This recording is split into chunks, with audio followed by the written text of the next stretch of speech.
हाँ भाई, अस्सलाम वालेकुम। शहरी सिंध के लोगों, ख़ास तौर पर नफीसों, जश्न मना रहे थे। किस बात का जश्न मना रहे थे? कौम को सौदा करने का जश्न मना रहे थे। और वो जो कुछ 100 लोग नाच रहे थे, मुझे उन पर भी हैरत हो रही है। तुम किस बात में नाच रहे थे?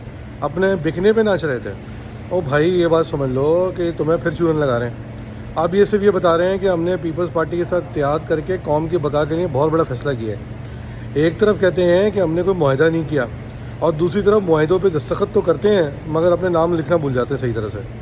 एक तरफ वो फैसल सब्जवारी कहता है कि मैंने कोई सौदा नहीं किया कौम का, मगर अभी जो हमारे पास खबरें हैं वो खबरें तो बड़ी ख़तरनाक हैं। भाई, किस बात पे नाच रहे हो? किस बात पे नचा रहे हो? क्यों नाच रहे हो? किस लिए नाच रहे हो? बिकने पे नाच रहे हो? इसको बेगैरती कहते हैं। बेगैरती करना छोड़ दो, कौम को सौदा करना छोड़ दो। तुमने कौम के लिए कुछ हासिल नहीं किया है।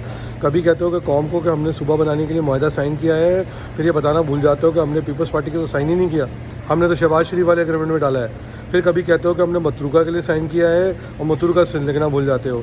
कभी कहते हो कि जी हमने हकूक़ सारे हासिल कर लिए हैं इसलिए साइन किया है, और फिर कभी कहते हो कि हमने मुआहदा ही नहीं किया है। अरे यार, मुझे हैरत होती है खुदा के वास्ते। खैर, महाजर कौम की अक्सरियत तुम्हें दफन कर चुकी है।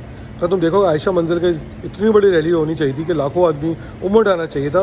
कुछ 100 लोगों की प्रेजेंस ने, जिसमें से 95% तुम्हारे वर्कर थे, इस बात को साबित करता है कि कराची के लोगों ने, शहरी सिंध के लोगों ने, मुहाजिरों ने तुम पे हमेशा के लिए लानत भेज दी है। इंशाल्लाह अब वो अपने लिए नई क़यादत चुनेंगे।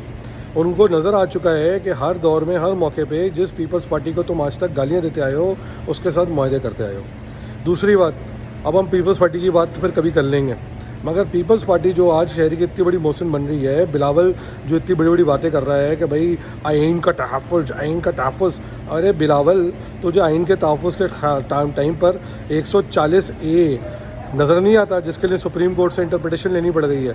तुझे आइन की इतनी पासदारी थी तो तू 140A का इतलाक़ कर देता, मगर तुझे करना नहीं है, क्योंकि तुझे सिर्फ आइन उतना ही नज़र आता है जितने तेरे मतलब का आइन है।